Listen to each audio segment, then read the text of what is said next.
اعوذ باللہ من الشیطان الرجیم بسم اللہ الرحمن الرحیم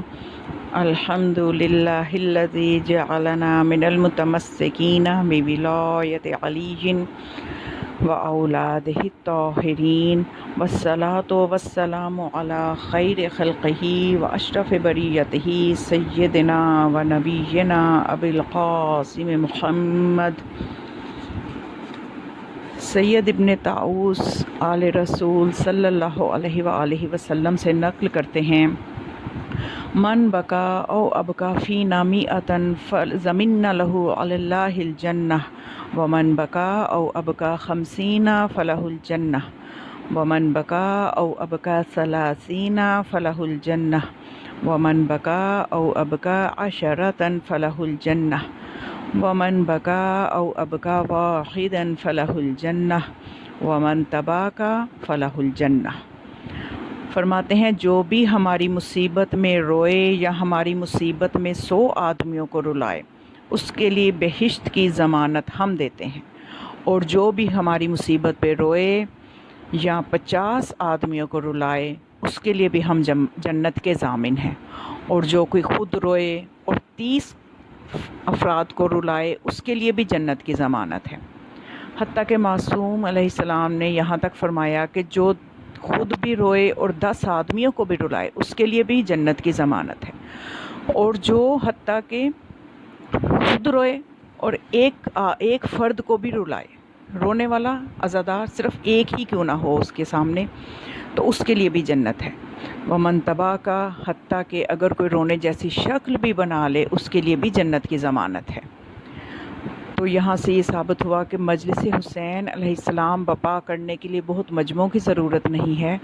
اگر ایک رونے والا اور ایک رلانے والا بھی ہو اور دونوں مخلص ہوں، دونوں کی نیت خالص ہو، تو یہ مجلس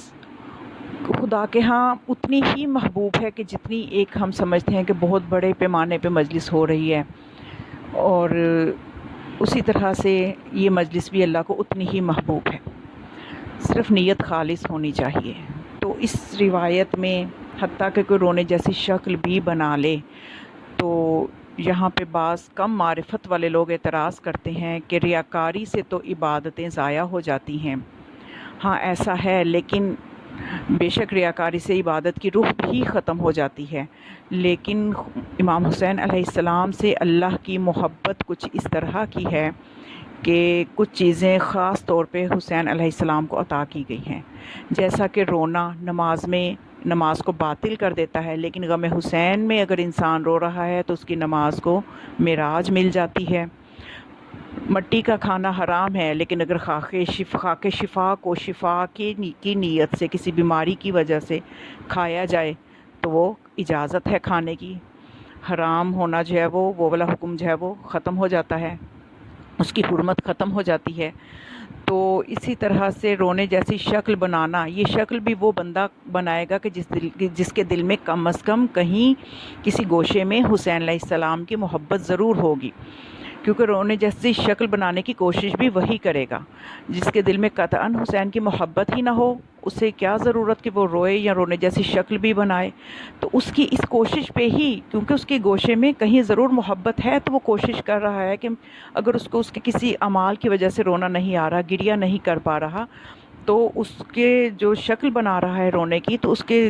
دل کے کسی گوشے میں محبت حسین علیہ السلام موجود ہے، تو اس کی اس کوشش پہ بھی اس کو اللہ اجر دے گا۔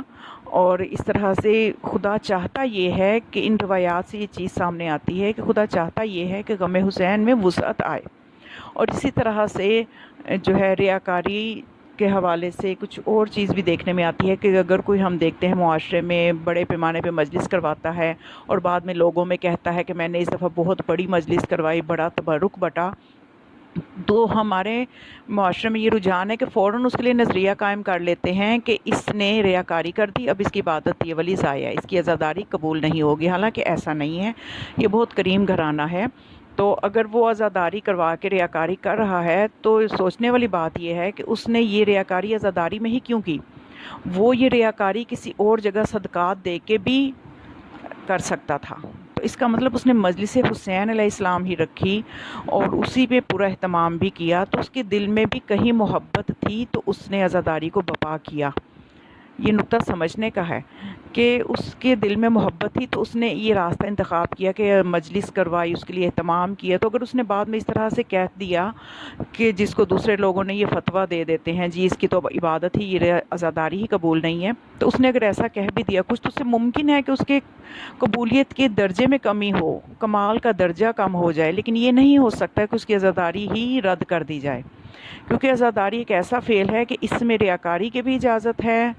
اور گرچہ ہمیں کرنی تو نہیں چاہیے، لیکن جو کوئی رونے جیسی شکل بناتا ہے اس کا رونا قبول ہے، اور جو کوئی ریاکاری کر لے تو اللہ اس کو کچھ اجر تو ضرور دے ہی دیتا ہے۔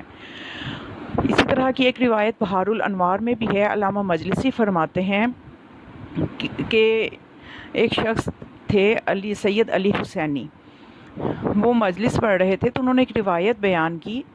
کہ غم حسین میں اگر کسی کی آنکھ میں ایک مچھر کے پر جتنا آنسو بھی آ جائے تو اس کے گناہ معاف ہو جائیں گے، گرچہ وہ سمندر کی جھاگ جتنے ہی کیوں نہ ہو۔ تو ایک عالم نما شخص جس کی معرفت کمزور تھی وہ اٹھا اور کہنے لگا کہ میں اس روایت کو درست نہیں مانتا کہ اتنے چھوٹے سے فعل سے اتنی بڑے گناہ بخشے جائیں، اتنے زیادہ گناہ بخشے جائیں۔ تو یہاں تک کہ وہ اپنے گھر جا کے جب سویا تو اگلے دن آ کے اس شخص سے ملا اور کہنے لگا کہ میں معافی چاہتا ہوں، میں نے روایت پہ اعتراض کیا۔ تو علی حسینی نے پوچھا کہ کیا ہوا آپ کے ساتھ؟ تو کہنے لگا میں جب گھر گیا رات کو سویا، عالم خواب میں دیکھا کہ عالم محشر ہے اور بہت شدید مجھے پیاس لگی ہوئی ہے اور میں حوض کوثر کی تلاش میں ہوں۔ تو جب میں لوگوں سے پوچھتا ہوں کہ حوض کوثر کہاں پہ ہے، جب بتایا جاتا ہے میں وہاں جاتا ہوں تو وہاں پہ 3 ہستیاں ہیں، 2 مرد ہیں 1 خاتون ہے، اور انہوں نے سیاہ لباس پہن رکھے ہیں۔ تو میں جا کے جب پیاس کا اظہار کرتا ہوں تو وہ فرماتی ہیں کہ تم نے ہماری بیان کردہ روایت پہ اعتراض کیا ہے، ہم کریم ہیں، تم سے پانی کو نہیں روکیں گے، لیکن تم معافی مانگو اس چیز کے لیے۔ تو وہ کہتے ہیں میں نے معافی مانگی اور یہ کہا کہ میری تو معرفت ہی اتنی تھی، میں نے یوں کہہ دیا، تو وہ اتنی کریم ہستیاں انہوں نے معاف کر دیا۔ تو وہ 3 ہستیاں جو تھیں وہ ایک فعل انجام دے رہی تھیں۔ جو ایک مرد تھا وہ یہ کہہ رہا تھا ہائے میرا نواسہ حسین،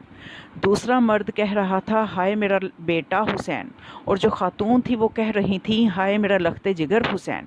تو کہتے جب میں نے ان کو اس طرح سے دیکھا تو میں نے پوچھا کہ آپ نے ایسی حالت کیوں بنائی ہے، سیاہ لباس کیوں پہن رکھا ہے؟ تو فرمایا کہ تمہیں پتہ نہیں آج روز عاشورہ ہے اور ہمارے حسین کو شہید کر دیا گیا ہے۔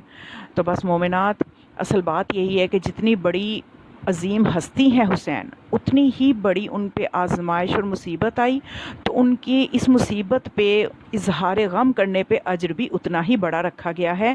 تو بس بات اتنی ہی ہے کہ ہمیں یہ کرنا ہے کہ ہم معرفت کے ساتھ روئیں اور محبت کے ساتھ روئیں، اور جب محبت ہمارے دل میں ہوگی تو ہم عمل بھی یقیناً کریں گے کہ جن ہستیوں کی محبت ہمارے دل میں ہے، ہمارا دل چاہے گا کہ ہم ان کے باتوں پہ بھی عمل کریں، تو پھر ان کی باتوں پہ عمل کرتے ہوئے محبت اور معرفت کے ساتھ جب ایک آنسو بھی ہوگا تو ہمارے سارے گزشتہ گناہوں کو ختم کر دے گا اور جنت کا مستحق بنا دے گا۔ آمین یا رب العالمین۔